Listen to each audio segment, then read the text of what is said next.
Venir à la messe, c'est s'engager vis-à-vis de Dieu, poser un acte concret, par amour. Jésus nous fixe un rendez-vous. Et en fait, c'est assez extraordinaire. Il n'y a pas d'obligation d'aller à la messe. Mais en fait, c'est Dieu qui est là. Dieu qui nous attend et qui nous propose une relation avec lui, une relation très concrète. Et où nous sommes attendus, chacun individuellement, parce que chacun a sa place. Et donc, si on n'est pas là, notre place, elle reste vide.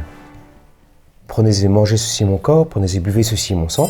Eh bien, ça ne peut se vivre que pendant cette célébration eucharistique où justement le Christ va venir et nous donner son corps et son sang.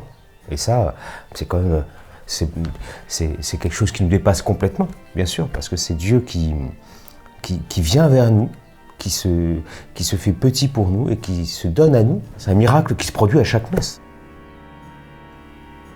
Donc pour ceux qui veulent s'engager un peu plus, il y a plein de façons de le faire, par exemple en chantant ou autre, en rendant un service dans la paroisse, quel qu'il soit.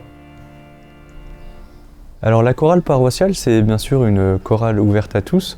Le but de la chorale paroissiale, c'est si vous avez envie de chanter, si vous aimez chanter, vous réalisez deux bénéfices. Un, au bénéfice de la liturgie, puisque vous la rendez plus belle.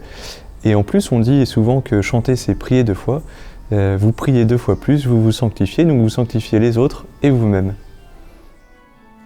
On propose aux enfants dès l'âge de 5 ans des classes de catéchisme. On les sensibilise au message du Christ. L'idée étant en fait toute simple, lire la Bible, certains passages de l'Ancien Testament, du Nouveau Testament. Je pense que pour les parents, offrir des cours de catéchisme à son enfant, c'est vraiment une chance. Ça permet de donner des valeurs humanistes au-delà même du message chrétien. Ça complète en fait le rôle éducatif qu'ils ont. Donc il y a une organisation pour les fleurs. On travaille dans la bonne humeur, l'entraide et en groupe pour que les compositions soient les plus belles possibles. Quand on n'y connaît rien aux fleurs, il y a des ateliers de formation pour apprendre à réaliser les compositions florales selon la liturgie. Vous êtes tous attendus dans la maison du Père, vous êtes tous les bienvenus dans sa maison. Il vous tend la main à chacun. Ne refusez pas cet amour que Dieu vous propose.